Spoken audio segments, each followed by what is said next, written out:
Today, we are strapping in for a pretty intense exploration of the future, Gigatrends. 6 forces that are shaping the future for billions by Thomas Koulopoulos and Nathaniel as our guide. And this book isn't just a summary of trends. It feels more like a challenge to how we even think about change. It really is. It's a necessary look way over the horizon and honestly something that needs attention right now.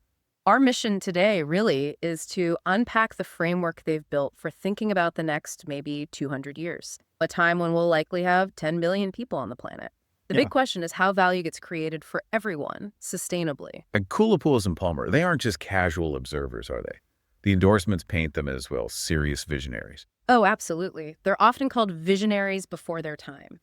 Andrew Winston called Tom Koulopoulos a true futurist and visionary. And David Friend pointed out they were talking about things like chatbots and AI, these massive shifts way before it was popular. They have a real track record of seeing where technology connects to these huge societal changes. Okay, that definitely sets the stage.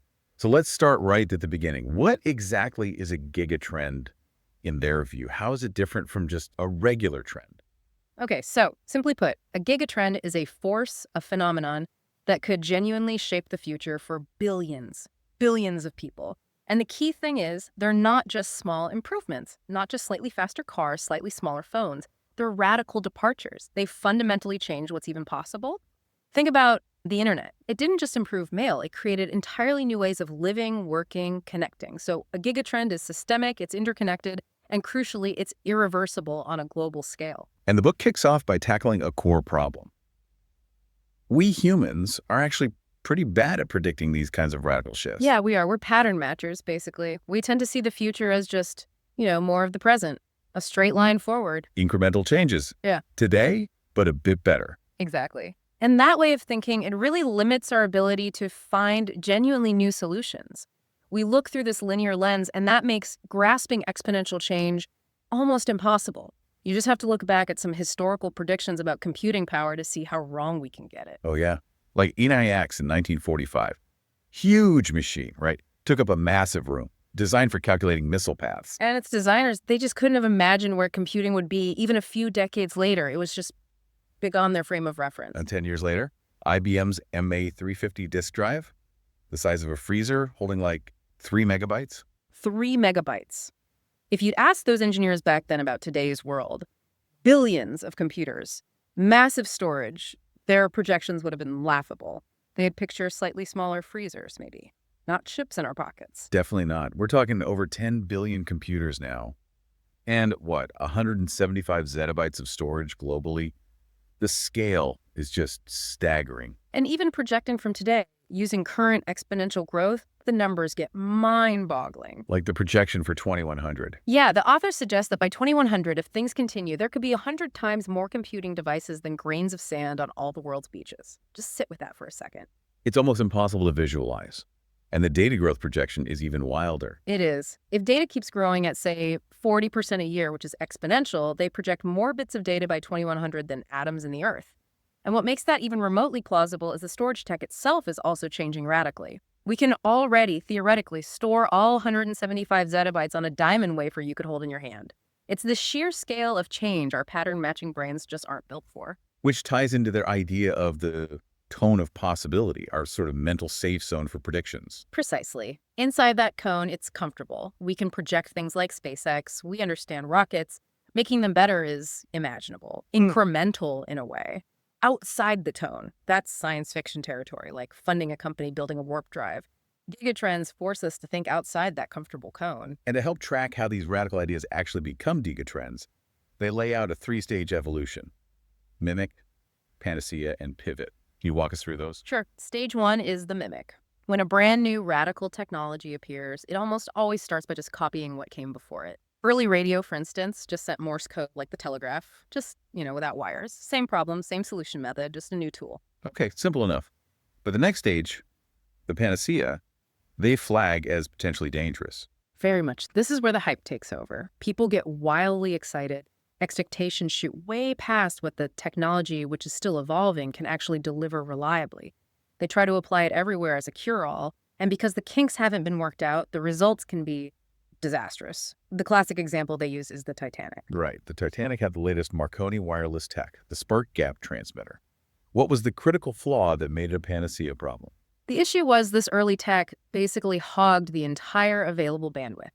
It jammed communications for everyone else nearby whenever it transmitted. It was powerful, but crude, immature. So the wireless operator on the Californian, which was only about 20 miles away, tried to radio the Titanic to warn about icebergs.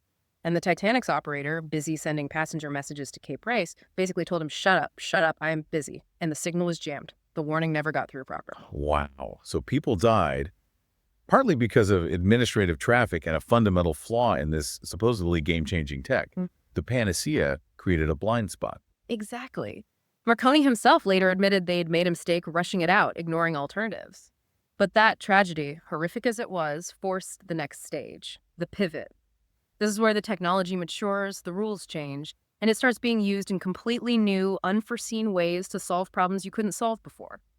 Post-Titanic regulations forced changes, and radio started finding its real, non-mimic potential. And the real pivot wasn't just safety regulations, was it? It was realizing its potential beyond point-to-point messaging.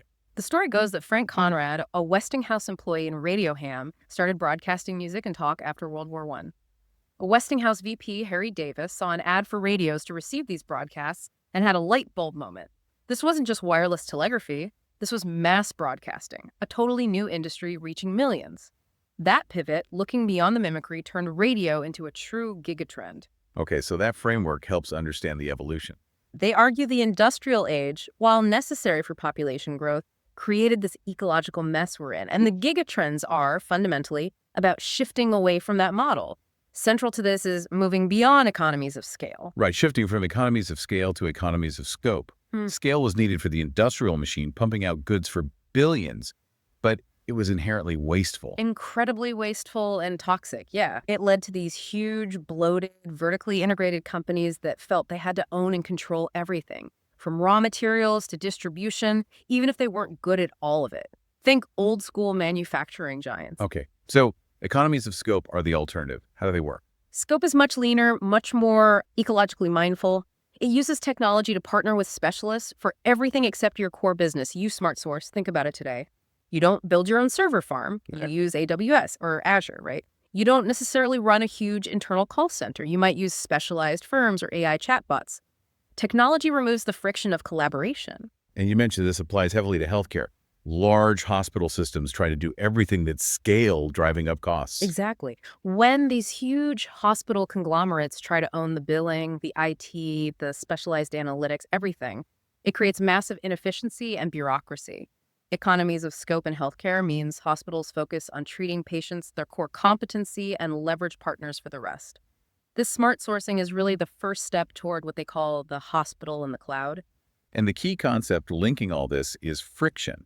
They define it pretty broadly. Yeah, friction is anything that gums up the works. Bureaucracy, slow processes, duplicated effort, bad communication, anything that creates unnecessary inefficiency in any system, whether it's social, organizational, or even mechanical. The driving force behind Gigatrends is basically to eliminate as much of this friction as possible. Which leads us to another core concept they use for problem solving, borrowed from Karl Popper, clock versus cloud problems. Right, this is a really crucial distinction they make. It helps understand why some problems are solvable with raw computing power and others aren't. Okay, so break that down. What's a clock problem? A clock problem is basically an engineered system. It follows predictable rules, even if it's complex. Think about taking apart a clock and putting it back together, or calculating a missile's trajectory. Even the Apollo 13 navigation, incredibly complex, but ultimately solvable with known physics and math. And the classic AI example was chess. Right. Deep Blue beating Kasparov. Exactly. Deep Blue in 97. It was an amazing feat of engineering, but it worked by brute force. It crunched, 200 million moves a second? It overwhelmed the finite rule-based system of chess. A clock problem, essentially. Okay. But cloud problems are fundamentally different. Totally different. These are emergent systems. Think ecosystems, economies, the weather, or the board game Go. They're constantly changing. They involve variables you might not even know exist, and they behave unpredictably. You can't just break them down. Knowing everything about individual water molecules doesn't tell you how a cloud will behave or where a storm will go. The rules often only become clear after the fact. Reductionism fails. And this is where AI's progress becomes really significant, moving beyond clock problems. AlphaGo solving Go is the prime example. Absolutely. Go is a cloud problem of immense scale. The number of possible moves is more than atoms in the universe, supposedly. You can't brute force that. AlphaGo, back in 2016, won because it used deep learning. It played itself millions of times and developed something akin to intuition. It learned patterns and strategies that weren't explicitly programmed. That was a huge leap, machines tackling emergent complexity. And now generative AI is pushing this even faster. Exponentially faster. The models are growing at an incredible rate. GPT-4 supposedly has around 1.8 trillion parameters. The authors suggest we might only be like 2 or 3 years away from AI models having as many parameters as synaptic connections in a human brain. That's hard to wrap your head around. It's not just more computing power, it's a different kind of capability emerging. Exactly. It's the shift from calculating predictable clocks to developing intuition for unpredictable clouds. And that capability is what underpins these gigatrends. Okay, let's pivot then to the first specific gigatrend they detail, demographic disruption. This is about the changing shape of the global population. Yeah, fundamentally, historically, populations look like a pyramid. Lots of young people at the base, tapering off to fewer older people at the top. That structure supported everything from economic growth to welfare systems in the industrial era, but that's changing dramatically. By around 2080, the projection is for a global skyscraper demographic. Skyscraper, meaning more like a column, less tapering. Exactly. Almost perfect symmetry. Every 5-year age group, from birth up to age 64, will make up roughly the same slice of the population, about 6% each. Picture a building where every floor is the same size. This unprecedented structure puts enormous stress on systems designed for the pyramid, especially things like pensions and Social Security. Because those systems were built on the assumption that a large, growing workforce would always support a much smaller group of retirees and elderly. Precisely. That assumption completely breaks down in a skyscraper model. The dependency ratio flips, or at least levels out dramatically. It creates huge funding and productivity challenges. And the impact isn't uniform globally, is it? There are stark regional differences. China's a major example. Oh, absolutely. China's facing a huge demographic crunch because of past policies and a current birth rate around 1.2 children per couple. What does that mean for their future? Well, projections suggest China could lose 100 million people by 2050, maybe half its current population by 2100.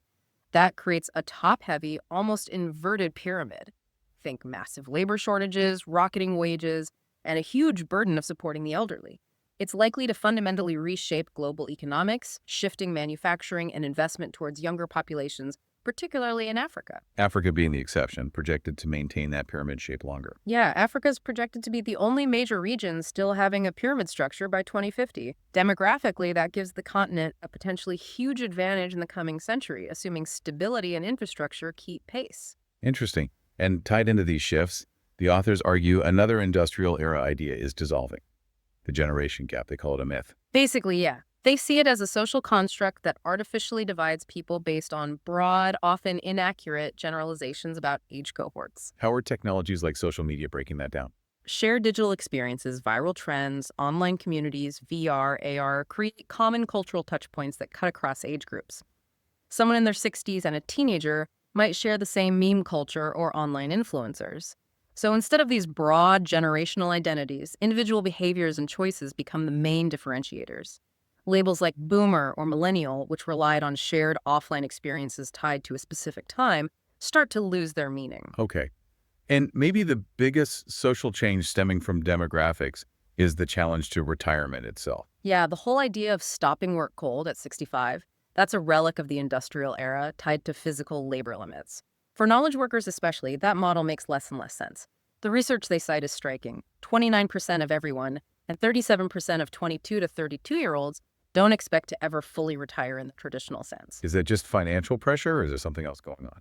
It's likely a mix, but the authors emphasize the potential for continued engagement and fulfillment, particularly for knowledge workers. They talk about shifting from retirement to a third act. It's not about grinding away forever. It's a phase where you leverage accumulated wisdom and creativity, maybe working differently, consulting, mentoring, passion projects, integrating work meaningfully into life rather than having a hard stop. That implies corporations need a major rethink about older workers, doesn't it? Not just seeing them as costs to be managed out. Absolutely. In the third act model, experienced workers aren't just liabilities, they're assets, value multipliers. Companies need to shift from just shedding older talent to investing in retraining, flexible roles, and mentorship programs. It's about valuing wisdom and experience, not just chasing the cheapest, youngest labor. That's a huge cultural shift required. Okay, so this aging, shifting population makes the next gigatrend, ambient care, incredibly important. Define ambient care for us. Ambient care is about healthcare that's based on a continuous, deep understanding of an individual's needs, regardless of where they are or who their provider is, all enabled by technology. It's proactive, personalized, and location independent. And healthcare today is maybe the prime example of friction, right? Systems getting in the way of care. Oh, massively. It's a friction crisis. Yeah. You have these situations where, as the authors put it, nobody is at fault, yet everybody is to blame because the disconnected systems create impossible situations. The story they tell about Isabella, the little girl in the Dominican Republic needing appendix surgery, is just devastating. It highlights this perfectly. It's a brutal illustration. You have this 6-year-old girl critically ill, and her parents are caught in this 4-day bureaucratic nightmare. The U.S. insurance company won't approve the transfer without a written report. The local clinic wants payment up front before transport, which the insurance should handle. It's just administrative chaos delaying urgent medical care. 4 days. And the delay, the logistical failures, led to using the wrong equipment during transfer, ultimately resulting in brain death, a tragedy born entirely of system friction. And that friction isn't just tragic, it's bankrupting us. The book highlights the cost trajectory in the U.S. healthcare spending as a percentage of government spending tracking the last 2 digits of the year. 40% by 2040, 60% by 2060. It's just unsustainable, an absurd destination.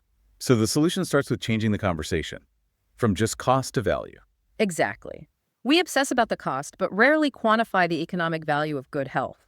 Improved global health could add something like $12 trillion to global GDP by 2040. That's huge. But policymakers often get stuck because bodies like the Congressional Budget Office typically only score the direct costs of healthcare legislation, not the potential long-term economic benefits or improved outcomes. It hampers progress. Let's make ambient care more concrete with their Jake scenario. How does that illustrate the vision? Okay, Jake's 85, wants to trek in the Himalayas. He has a digital health advocate, an AI called Deepa. Deepa constantly monitors his vitals, biomarkers, even lifestyle factors through wearables and other data streams. It flags a slight heart arrhythmia. But then it goes further. It runs stress simulations on Jake's digital twin, a dynamic, personalized model of his biology. A digital twin, like a virtual copy of him. Essentially, yeah. A high-fidelity simulation. And the simulation shows the arrhythmia could become dangerous under the stress of altitude. Because Deepa provides this precise predictive insight, Jake's doctor can prescribe targeted medication, fine-tuned to his DNA and circumstances. The whole interaction is smooth. The doctor has the data. They can focus on Jake, not paperwork. That's continuity of care. And that continuity is vital with an aging population, especially considering cognitive decline. Digital advocates become essential. Absolutely. Right now, family members often have to act as the human glue, the living, breathing medical record, trying to connect the dots between specialists, remember medication histories. It's exhausting and prone to error. Digital advocates, AI-powered assistants can take on that role systematically. Managing electronic health records, navigating insurance complexities, ensuring nothing falls through the cracks, providing consistent advocacy. Another interesting concept is prelytics, predictive analytics for public health. Yeah, Prelytics aims to shift public health from reacting after an outbreak to acting before or during one in real time. Instead of just analyzing data after the fact, it uses live data streams, wearables, mobile phone location data, anonymized, hopefully, even environmental sensors. They mention using mobile data to track Ebola spread in Senegal, allowing faster intervention. And the MIT project using robots in sewers to sample wastewater for community health data. That's a fantastic example. It's like a high-tech version of Dr. John Snow and the Broad Street pump handle during the 1854 cholera outbreak. He identified the source after people got sick.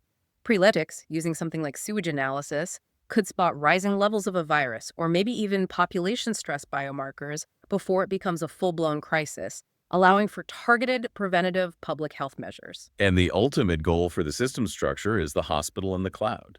Moving away from the giant, consolidated hospital campuses, the economy of scale model, which often drives up costs and reduces local access. The hospital in the cloud envisions disaggregating services. Things like billing, IT, advanced analytics, even remote diagnostics are delivered virtually via cloud platforms. This fights consolidation, allows for more specialized providers, and enables hyper-personalized care delivered closer to home, maybe even at home, stripping out layers of friction. Okay, so these shifts in demographics and healthcare demand equal big shifts in how we work. This brings us to digital workers and ecosystems. Again, the goal is removing friction. Precisely. Think of their Marian HR example. She's bogged down in low-value repetitive tasks. Scanning job boards, updating spreadsheets, scheduling interviews, summarizing feedback, it's all necessary. But it eats up time she could spend on strategic work, like actually assessing candidate fit using her experience. And this inefficiency creates more bureaucracy, right? More admin needed to handle the admin backlog. Exactly. It's a drag on productivity. The solution proposed is the digital worker AI designed to handle these administrative tasks. It collaborates with humans, often through a simple conversational interface. This frees up the human worker. They cite IBM saving 12,000 HR hours using Watson Orchestrate for promotion processes. AI handled the data wrangling, freeing up HR professionals for higher value work. So it's not human versus AI, but human plus AI. Amplification, not replacement. That's the Gigatrends perspective. The old industrial thinking is replacement. The new thinking is collaboration and amplification, freeing humans from drudgery to focus on creativity, strategy, empathy, things AI isn't good at. The long-term vision is humans interacting mainly with a digital worker assistant, who then manages all the underlying complex software and automation seamlessly. And these digital workers then enable digital ecosystems, connecting across companies. Right. Imagine these digital workers coordinating tasks not just within a company, but between companies across supply chains, partner networks, customer bases. This allows entire networks to respond almost instantly and autonomously to disruptions, a natural disaster, a sudden market shift, much more resilient than rigid, siloed, scale-based systems. Large companies dealing with thousands of suppliers face huge bottlenecks. Ecosystems aim to dissolve those. Underpinning all of this technological change is the next gigatrend, hyper-dematerialization. This is what makes the shift from scale to scope feasible globally. Yeah, hyper-dematerialization is basically the process of physical things becoming digital, converging into single platforms. The classic example is the smartphone. Right. Your phone today replaces a GPS, camera, video recorder, music player, phone. Dozens of physical devices that would have cost a fortune just a few decades ago, like $400,000 worth back in the 80s, adjusted for inflation. Something like that. It's a radical reduction in cost and material and a massive increase in accessibility. And that is crucial for bringing the other 4 billion people living on less than $6 a day into the global economy sustainably.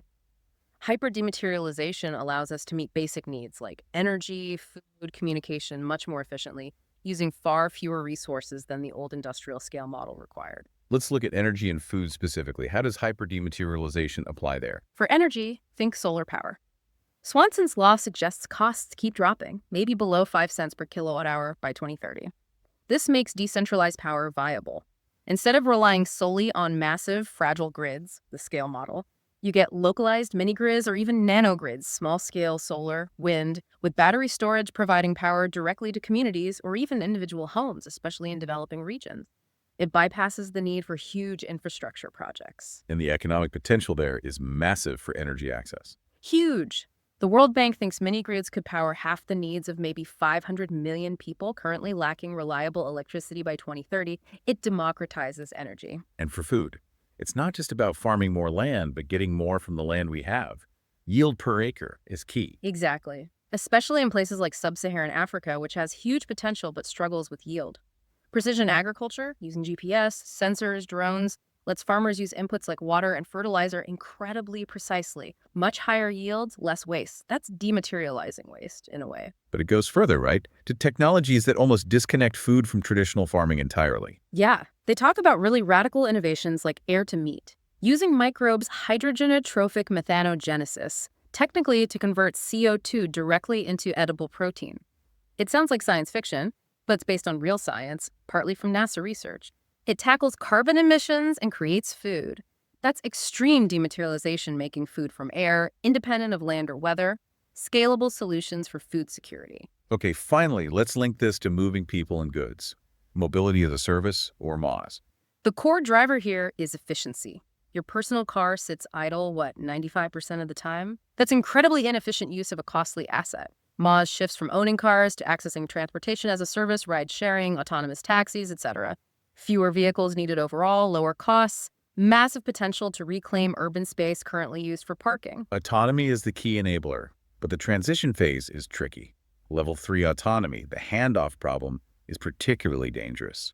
Extremely dangerous. Level 3 means the car drives itself under certain conditions, but the human must be ready to take over instantly if the car encounters something. It can't handle a sudden, unpredictable cloud problem. But the better the system gets, the more complacent the human driver becomes. Asking a distracted human to suddenly solve a complex, split-second problem is a recipe for disaster. Which is why many car makers want to leapfrog level 3. Precisely. They're aiming for level 4 or 5, where the car handles virtually all situations itself, or has safe fallback mode, eliminating that dangerous handoff requirement, solving the cloud problem within the vehicle system. And the ultimate vision for MaaS challenges the very idea of vehicle ownership. Totally. They float the idea of cars that own themselves. Autonomous vehicles operating in fleets, managed by AI or digital workers. They handle their own scheduling, maintenance, payments, maybe even distribute profits to fractional owners via blockchain tokens. It's a self-managing, self-optimizing system that bypasses the need for large, centralized fleet management companies, the scale model. It's scope and friction reduction applied to physical mobility. So pulling this all together from our deep dive into Gigatrends, it's clear we're not just talking about faster, better versions of today. We're talking fundamental shifts. Absolutely. Moving from solving predictable clock problems to navigating emergent cloud problems. Seeing the old social contracts around demographics and work dissolve into skyscraper populations in the third act. And the path forward, especially for a planet at 10 billion, seems to rely on these friction-free, hyper-dematerialized economies of scope seen in ambient care digital ecosystems, MaaS. The potential for value creation is enormous. Digital workers freeing up human potential, hyper-dematerialization meeting basic needs more sustainably. But there's a huge challenge embedded in this, isn't there? The impact on jobs, particularly entry-level ones. That's the critical question the book forces us to face. Automation, digital workers. They're going to eliminate vast numbers of administrative, routine, low-value manual jobs. Historically, people displaced from one sector could often move up into knowledge work, using those admin or stepping stone jobs as the ladder. But if AI and digital workers automate that very ladder, the entry points into the knowledge economy, what happens to the billions, potentially, who need to make that transition? The world hasn't faced that scale of displacement without a clear next step before. Exactly. Which leads to the provocative question for you. If the traditional path of upward mobility gets automated away, what mechanisms do we need to create now to ensure everyone can still participate in this future? Is it universal basic income, universal basic services, something else entirely? How do we build a truly human-centered future when the very nature of work and value is undergoing such a radical, gigatrend-driven transformation? It's a question that demands urgent creative thinking.